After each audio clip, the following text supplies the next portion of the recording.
ہر قسم کے روحانی جسمانی مسائل اور وظائف کے لیے پیر اقبال قریشی چینل کو سبسکرائب کریں۔ نحمده ونصلي على رسوله الكريم اما بعد فاعوذ باللہ من الشیطان الرجیم بسم اللہ الرحمن الرحیم۔ انسان جب سوتا ہے تو موت کی آغوش میں چلا جاتا ہے، اس لیے نیند کو اخت الموت کہا گیا، موت کی بہن ہے وہ۔ اور ہم سوتے ہوئے دعا کرتے ہیں اللہم بسمک اموت و احیا، اس میں موت کا ذکر بھی ہے، زندگی کا ذکر بھی ہے۔ تو پھر جب اٹھتے ہیں تو الحمدللہ الذی احیانا بعد ما اماتنا، اماتنا کہتے ہیں کہ موت کے بعد تو نے ہمیں اٹھایا، گویا کہ نیند جو ہے موت کا ایک حصہ ہے۔ اب جب انسان صبح اٹھتا ہے، ایک دم جب اس کی آنکھ کھلتی ہے تو بستر سے اٹھنے سے پہلے صرف 3 بار وہ یہ جملہ کہہ دے، یا حی یا قیوم، یا حی یا قیوم، 3 بار یہ جملہ کہے، اللہ اس کو 2 نعمتیں عطا فرمائے گا۔ ایک نعمت کہ اللہ اس کو صحت والی،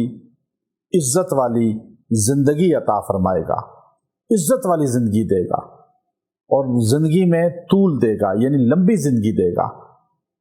زندگی میں برکت دے گا، ایک فائدہ۔ دوسرا فائدہ، اللہ اس کو بیماریوں سے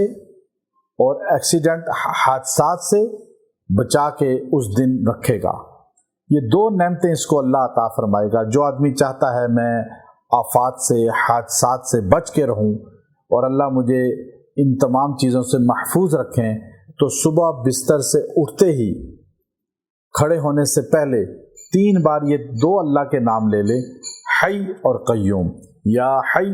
یا قیوم۔ جب انسان اللہ کی ان 2 صفات کو بیان کرے گا جو اللہ کی جامع صفات ہیں، پورے قرآن پاک کے اندر اللہ کی ساری صفات پر حاوی یہ 2 صفات نظر آتی ہیں جو اللہ نے آیت الکرسی کے اندر جمع کی اور ہمیں بتایا وہ قائم رہنے والی ذات ہے، اور قائم رہنا اس کی شان ہے۔ تو آپ یا حی یا قیوم، یا حی یا قیوم یہ 3 بار کم سے کم پڑھیں، اور دعا کر کے، دعا نہ بھی کریں ویسے ہی اٹھ جائیں، کسی سے کلام کرنے سے پہلے بھی پڑھ لیں، اٹھ کے بات نہ کریں، اگر بات کر بھی لیتے ہیں کوئی بات نہیں، اگر کھڑے ہو بھی جاتے ہیں کوئی بات نہیں، جب یاد آئے اس وقت پڑھ لیں۔ اگر اس لمحے بھول گئے،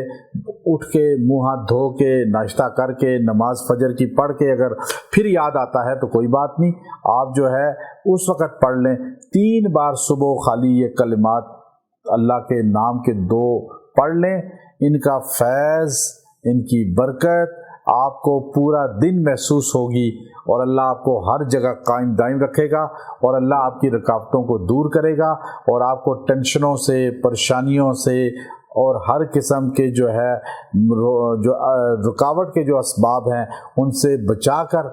اللہ آپ کے کاموں کو پایہ تکمیل تک پہنچائے گا۔ وآخر دعوانا الحمد للہ رب العالمین۔